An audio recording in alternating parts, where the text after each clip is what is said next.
சகோதரர் பக்தசிங் அவர்களின் ஊழியத்திலிருந்து விடாய் துணிக்கேற்ற வார்த்தைகள். மார்ச் மாதம் 4ஆம் தேதி. உன் சுய புத்தியின் மேல் சாயாமல் உன் முழு இருதயத்தோடும் கர்த்தரில் நம்பிக்கையாயிருந்து.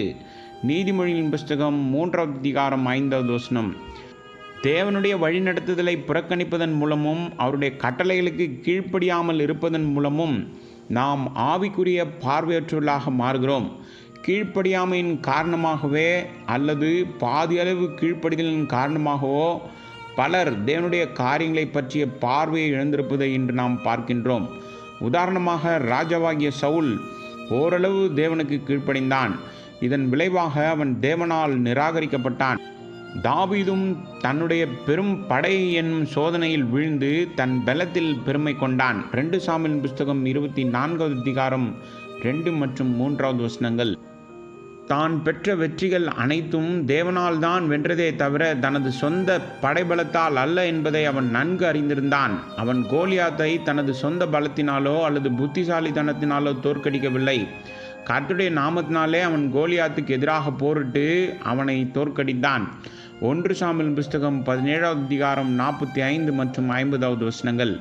ஆயினும் முதுமையில் தன் படையின் எண்ணிக்கையை கணக்கிடும் சோதனைக்கு அடிபணிந்தான். அவனுடைய படைத்தலைவனாகிய யோவாப் இந்த தவறிலிருந்து அவனை காப்பாற்ற முயன்றான்.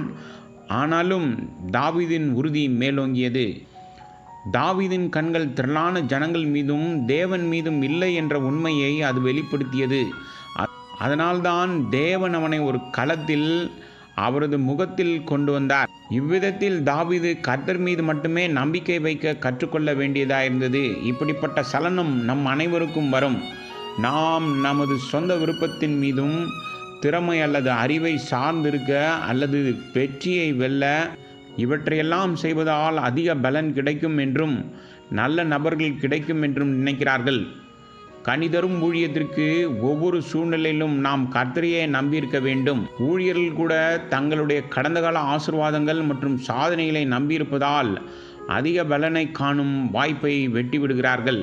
நம்முடைய உதடுகள், நாக்குகள் மற்றும் தொண்டைகளை தொட்டு அவருடைய ஜனங்களுக்காக அவருடைய சொந்த செய்தியை நமக்கு தரும்படி நம்முடைய ஆண்டவரிடம் நாளுக்கு நாள் நாம் கேட்க வேண்டும். அப்போதுதான் நமது ஊழியம் புதிய ஜீவனோடும் புத்துணர்ச்சியோடும் ஆசீர்வதிக்கப்படும். நாம் முழங்காற்படியிட்டு தேவனிடம் நம்மை அபிஷேகம் செய்து அவருடைய செய்தியை ஒவ்வொரு நாளும் தரும்படி வேண்டுவது அவசியமாகும். ஒரு வெற்றிகரமான மற்றும் பயனுள்ள வாழ்க்கைக்கு தேவையான செய்திகள் ஆயத்தம் செய்ய நாம் ஒருபோதும் நம்முடைய சொந்த புத்திசாலித்தனம், திறமை அல்லது ஆற்றலை சார்ந்திருக்கக்கூடாது.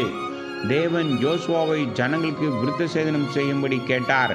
காரணம், அவர்கள் 7 பெரிய தேசங்களை வென்று கானான் தேசத்தை கைப்பற்ற முடியும் என்பது தேவனுடைய பலத்தை நம்பியே தவிர அவளுடைய சொந்த போர் ஆயுதங்களையோ அல்லது பெரிய இராணுவத்தையோ அல்லது அவளின் சொந்த புத்திசாலித்தனத்தையோ அல்லது சூழ்ச்சியையோ சார்ந்து அல்ல என்பதை அவளுக்கு நினைப்பூட்டும்படி முதலாவதாக அவர்கள் விருத்த சேதன உடன்படிக்கைக்குள் வர வேண்டியது அவசியமாயிருக்கிறது என்றார்.